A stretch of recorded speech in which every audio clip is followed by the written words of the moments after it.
Hi friends, ഇന്ന് ഞാൻ വന്നിട്ടുള്ളത് ഒരു അറേബ്യൻ ഡിഷായ ഖത്തൈഫിൻ്റെ റെസിപ്പിയും കൊണ്ടാണ്. ഇത് കണ്ടാൽ ശരിക്കും നമ്മുടെ വെള്ളയപ്പം പോലെ തന്നെയാണ്.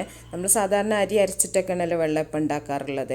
ഇത് നമുക്ക് അരി അരക്കേണ്ട ഒന്നും ആവശ്യമില്ല. നമ്മൾ റവയും മൈദയും വെച്ചിട്ടാണ് ഇത് ചെയ്യുന്നത്. അപ്പോൾ ഇത് നമുക്ക് കറീൻ്റെ കൂടെയൊക്കെ കഴിക്കാൻ പറ്റും. അവർ ഖത്തൈഫ് ഫ്രഷ് ക്രീം ഡ്രൈ ഫ്രൂട്ട്സൊക്കെ വെച്ചിട്ടാണ് അവർ കഴിക്കാറുള്ളത്. അപ്പോൾ നമുക്കിത് ഏത് കറീൻ്റെ കൂടെ വേണമെങ്കിലും കഴിക്കാൻ പറ്റും. നല്ല ഒരു പെട്ടെന്ന് ഉണ്ടാക്കാൻ പറ്റുന്നൊരു വെള്ളയപ്പമായിട്ടാണ് എനിക്ക് തോന്നിയിട്ടുള്ളത്. നല്ല ടേസ്റ്റാണ്, നല്ല സോഫ്റ്റാണ്. അപ്പോൾ റെസിപ്പിയിലോട്ട് പോകുന്നതിന് മുമ്പായിട്ട് ചാനൽ സബ്സ്ക്രൈബ് ചെയ്യാത്തവരുണ്ടെങ്കിൽ സബ്സ്ക്രൈബ് ചെയ്യുക. അതുപോലെ നിങ്ങൾക്ക് ഇഷ്ടമാണെങ്കിൽ ലൈക്ക് ചെയ്യുക, അതുപോലെ ഷെയർ ചെയ്യുക. അപ്പോൾ ഈ റെസിപ്പി എങ്ങനെ ചെയ്യുന്നത് നോക്കാം. ആദ്യം തന്നെ ഞാനൊരു ബൗളെടുത്തിട്ട് ഇതിലേക്ക് 1.5 കപ്പ് മൈദയാണ് ഇട്ട് കൊടുക്കുന്നത്. ഇനി ഇതിലേക്ക് ഞാൻ 1.5 കപ്പ് റവയാണ്. രണ്ടും ഒരേ അളവിലാണ് നമ്മൾ എടുക്കേണ്ടത്. നിങ്ങൾ 1 കപ്പ് മൈദ ആണെങ്കിൽ 1 കപ്പ് റവ അങ്ങനെ എടുക്കുക കേട്ടോ. ഞാനിപ്പോൾ 1.5 കപ്പ് മൈദയും 1.5 കപ്പ് റവയും തന്നെയാണ് എടുത്തിട്ടുള്ളത്. ഇനി ഇതിലേക്ക് നമ്മൾ ആവശ്യത്തിനുള്ള ഉപ്പ് ഇട്ട് കൊടുക്കുക. ഇനി ഒരു ടീസ്പൂൺ പഞ്ചസാരയും കൂടെ ചേർത്തിട്ടുണ്ട്. ഞാൻ 1 ടേബിൾ സ്പൂൺ ഇൻസ്റ്റൻറ്റ് ഈസ്റ്റാണ് ചേർത്തിട്ടുള്ളത്. അപ്പോൾ ഇൻസ്റ്റൻറ്റ് ഈസ്റ്റ് ഇല്ലെങ്കിൽ നിങ്ങൾ മറ്റേ ഈസ്റ്റ് ആണെന്നുണ്ടെങ്കിൽ ആദ്യം ഈസ്റ്റ് പൊങ്ങാൻ വേണ്ടി വെക്കണം കേട്ടോ. അതിന് ശേഷം മാത്രമേ നിങ്ങൾ ഇതിലേക്ക് ചേർക്കാൻ പാടുള്ളൂ. ഡയറക്റ്റ് ചേർക്കരുത്. നമ്മൾ ഇൻസ്റ്റൻറ്റ് ഈസ്റ്റ് ആകുമ്പോൾ മാത്രമേ നമ്മൾ ഡയറക്റ്റ് ചേർക്കുള്ളൂ. ഇനി ഇത് നമുക്ക് നന്നായിട്ടൊന്ന് മിക്സ് ചെയ്യാം. ഇനി നമുക്കിതിലേക്ക് ചേർക്കേണ്ടത് വെള്ളമാണ്. അത് ചെറിയ ചൂടുള്ള വെള്ളമാണ് നമുക്കിതിലേക്ക് ചേർക്കേണ്ടത് കേട്ടോ. അതിന് പകരം നിങ്ങൾക്ക് പാല് വേണമെങ്കിൽ ചേർക്കാം. ഇനി ഇതിലേക്ക് ഞാൻ 4 കപ്പ് വെള്ളമാണ് ഇതിലേക്ക് ആവശ്യമായിട്ട് വരിക. അപ്പോൾ എൻ്റെ ഒരു കണക്കിൽ ഈ പൊടിക്ക് 4 കപ്പാണ് വേണ്ടത്. ഇനി നിങ്ങൾ കുഴക്കുന്ന സമയത്ത് ഇതിൽ കൂടുതൽ വേണമെന്നുണ്ടെങ്കിൽ നിങ്ങൾ കൂടുതൽ ചേർക്കുക കേട്ടോ. അപ്പോൾ ഞാൻ ചെറുതാക്കി ചൂടാക്കി വെച്ചിട്ടുള്ള വെള്ളമാണത്. നല്ല ചൂടുള്ള വെള്ളം ഒഴിക്കരുത് കേട്ടോ. ചെറിയ ചൂടുള്ള വെള്ളം മാത്രം ഒഴിക്കുക. എന്നിട്ട് വെള്ളം ഒഴിച്ചിട്ട് നമുക്കിത് നന്നായിട്ടൊന്ന് ദോശമാവിൻ്റെയൊക്കെ ആ ഒരു പരുവത്തിലൊന്ന് കലക്കിയെടുക്കണം. അപ്പോൾ ചെറിയ തരിയുള്ള റവ തന്നെ എടുക്കുക കേട്ടോ. വലിയ തരിയുള്ള റവ എടുക്കരുത്. ഖത്തൈഫ് നല്ല ഒരു ഫേമസ് ആയിട്ടുള്ള ഒരു ഡിഷാണ് കേട്ടോ. ഇവിടെ അറേബ്യൻസിൻ്റെ ഇടയിൽ അവരതിങ്ങനെ ഫ്രഷ് ക്രീമും അതുപോലെ പിസ്തയൊക്കെ വെച്ചിട്ടാണ് അവർ കഴിക്കാറുള്ളത്. ഇത് നമുക്ക് ഏത് കറിൻ്റെ കൂടിയും നല്ല ടേസ്റ്റ് ആയിട്ടുള്ള നല്ലൊരു അപ്പാണ് കേട്ടോ. ഇത് നമുക്ക് സ്വീറ്റ് തേനൊക്കെ ചേർത്തിട്ട് അങ്ങനെ വേണമെങ്കിലും കുട്ടികൾക്കൊക്കെ കൊടുക്കുക. അവർക്ക് ഒരുപാട് ഇഷ്ടപ്പെടും. അപ്പോൾ ഇത് നന്നായിട്ട് തന്നെ മിക്സ് ചെയ്യാം. അപ്പോൾ ഇങ്ങനെ മൈദ നമ്മൾ ഈസ്റ്റൊക്കെ ചേർക്കുന്നുണ്ട് കുറച്ചിങ്ങനെ ഒട്ടിപ്പിടിച്ചുകൊണ്ട് തന്നെ കാരണം അത് പ്രോബ്ലം ഒന്നുമില്ല. നന്നായിട്ട് വെള്ളം ചേർത്തിട്ട് നന്നായിട്ടൊന്ന് കലക്കിയെടുത്താൽ മതി. അപ്പോൾ നമുക്ക് ഇവിടെ ചൂടുള്ള സമയമായതുകൊണ്ട് 1 മണിക്കൂറൊക്കെ വെച്ചാൽ തന്നെ ഈസ്റ്റ് നന്നായിട്ട് പൊങ്ങി വരും കേട്ടോ നമ്മുടെ ഈ മാവ്. അപ്പോൾ തണുപ്പുള്ള സമയത്തൊക്കെ ആണെങ്കിൽ നിങ്ങളൊരു 3-4 മണിക്കൂറൊക്കെ വെക്കേണ്ടി വരും. അല്ലെങ്കിൽ ചൂടുള്ള സ്ഥലത്തൊക്കെ വെക്കുക. നമുക്ക് ഇത് മാവ് കുറച്ചൊന്ന് പൊങ്ങിയിട്ട് വേണം നമ്മൾ അപ്പം ഉണ്ടാക്കാനായിട്ട്. അതുകൊണ്ടാണ് ഞാൻ പറഞ്ഞത് കേട്ടോ. ഇപ്പോൾ നാട്ടിൽ മഴയൊക്കെയുള്ള സമയമായതുകൊണ്ട് തണുപ്പായിരിക്കും. അപ്പോൾ നിങ്ങൾ ചൂടുള്ള സ്ഥലത്ത് എവിടെയെങ്കിലും വെക്കുക. അപ്പോൾ നന്നായിട്ട് കട്ടല്ലാണ്ട് തന്നെ നമ്മൾ നന്നായിട്ടൊന്ന് കലക്കിയെടുക്കുക. ഇനി നമ്മൾ മുഴുവൻ വെള്ളം ഞാൻ ചേർത്തിട്ടുണ്ട്. ഒന്നിച്ച് വെള്ളം ഞാൻ ചേർത്തിട്ടില്ല കേട്ടോ. ഒന്നിച്ച് ചേർത്തിട്ടുണ്ടെങ്കിൽ കട്ട പിടിക്കുമെന്ന് വിചാരിച്ചിട്ടാണ്. അപ്പോൾ കുറേശ്ശെ ആയിട്ടാണ് ഞാൻ വെള്ളം ചേർത്ത് കൊടുത്തിട്ടുള്ളത്.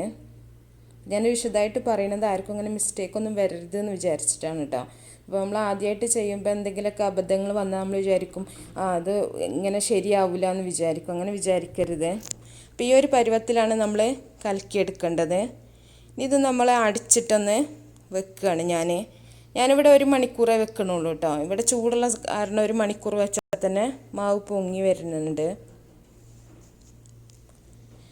അപ്പോൾ ഞാൻ 1 മണിക്കൂറിന് ശേഷമാണ് ഇപ്പോൾ കാണിക്കുന്നത്. അപ്പോൾ നിങ്ങൾക്ക് കാണുന്നുണ്ടാവും മാവ് റെഡി ആയിട്ടുണ്ട്. ഇത് നമുക്കിതൊന്ന് ഇളക്കിയൊന്ന് മിക്സ് ചെയ്യാം. കുറച്ച് കട്ടിയായിട്ട് തന്നെയാണ് മാവ് ഉള്ളത്. ഇനി ഞാനൊരു തവ ചൂടാക്കിയിട്ടുണ്ട്. ഇത് നിങ്ങൾക്ക് തവിയിൽ വെച്ചിട്ടോ അല്ലെങ്കിൽ നിങ്ങൾ വെള്ളപ്പം ചുട്ടെടുക്കുന്ന ചട്ടിയിൽ വെച്ചിട്ടൊക്കെ ചൂടാട്ടോ. ഞാനിപ്പോൾ തവിയിൽ വെച്ചിട്ടാണ് ചൂടുന്നത്. നോൺ സ്റ്റിക്ക് ആയത് കാരണം നമുക്ക് ഓയിലൊന്നും തേച്ച് കൊടുക്കേണ്ട ആവശ്യമില്ല. ഇതാദ്യം നമ്മൾ കുറച്ച് സമയം ഒന്ന് തുറന്ന് വെച്ചിട്ട് പിന്നെ അത് നമ്മളൊന്ന് അടിച്ച് വെക്കുക. ഇത് ഏത് വലിപ്പത്തിൽ വേണമെങ്കിലും നിങ്ങൾക്ക് റെഡിയാക്കി എടുക്കാം കേട്ടോ. ചെറുതും വലുതൊക്കെ റെഡിയാക്കി എടുക്കാം. പിന്നെ ചെറിയ തീയിലിട്ടിട്ട് വേണം ചെയ്യാനായിട്ട്. മൈദ ഇത് കാരണം ചിലപ്പോൾ പെട്ടെന്ന് കരിഞ്ഞു പോവും. അപ്പോൾ ചെറിയ തീയിലിട്ടിട്ട് നമ്മൾ ഓരോന്നായിട്ട് ഇതുപോലെ ചുട്ടെടുക്കുക. നല്ല സോഫ്റ്റായിട്ടുള്ള നല്ലൊരു അപ്പമാണ് കേട്ടോ അത്. സാധാരണ എനിക്ക് തോന്നുന്നു അരി അരച്ച് ഉണ്ടാക്കുന്ന വെള്ളയപ്പത്തിനേക്കാളും ടേസ്റ്റാണ് ഇത് കഴിക്കാനായിട്ട്. അപ്പം നമുക്ക് അരി നമ്മൾ കുതിർക്കാൻ മറന്നാൽ അതുപോലെ അരച്ച് വെക്കാൻ മറന്നാലൊന്നും പ്രോബ്ലം ഇല്ല. ഇതുപോലെ നമുക്ക് വളരെ പെട്ടെന്ന് തന്നെ വെള്ളയപ്പം റെഡിയാക്കി എടുക്കാൻ പറ്റും. ഇതിൻ്റെ കൂടെ ഇറച്ചിക്കറീൻ്റെ കൂടെയൊക്കെ നല്ല ടേസ്റ്റാണ് കേട്ടോ ഈ അപ്പം. കുഞ്ഞു കുട്ടികൾക്ക് വേണമെങ്കിൽ നമുക്ക് ചീസിൻ്റെ കൂടെ ഫ്രഷ് ക്രീം തേനൊക്കെ ചേർത്തിട്ട് അവർക്ക് കൊടുക്കാൻ പറ്റും. എല്ലാവരും ഇഷ്ടപ്പെടും, നല്ല ടേസ്റ്റാണിത്.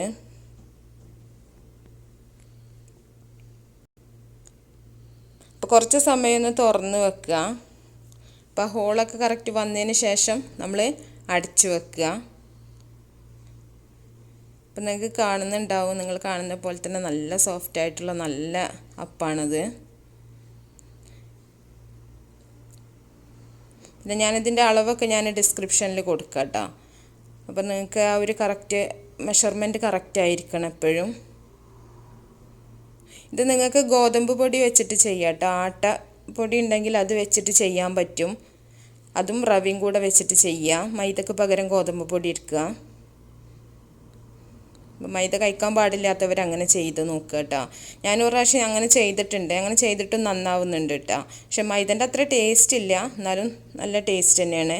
അപ്പോൾ നമ്മുടെ ഖത്തായിഫ് ഇവിടെ റെഡി ആയിട്ടുണ്ട്. അപ്പോൾ എല്ലാവരും ഉണ്ടാക്കി നോക്കുക. എന്നിട്ട് നിങ്ങളെ അഭിപ്രായങ്ങളൊക്കെ അറിയിക്കുക കേട്ടോ. നല്ല സോഫ്റ്റായിട്ടുള്ള നല്ലൊരു അപ്പാണിത്. അപ്പോൾ നിങ്ങൾ അഭിപ്രായങ്ങളൊക്കെ അറിയിക്കുക. അതുപോലെ നിങ്ങൾക്ക് ഇഷ്ടമാണെങ്കിൽ നിങ്ങൾ മറ്റുള്ളവർക്ക് ഷെയർ ചെയ്ത് കൊടുക്കുക കേട്ടോ. അപ്പോൾ സപ്പോർട്ട് ചെയ്യാം. അപ്പോൾ നിങ്ങളെ സപ്പോർട്ടാണ് എൻ്റെ മുന്നോട്ടുള്ള പോക്ക്. അപ്പോൾ നല്ല നല്ല റെസിപ്പികളൊക്കെ ആയിട്ട് നമുക്ക് അടുത്തൊരു വീഡിയോയിൽ കാണാം. Okay, by.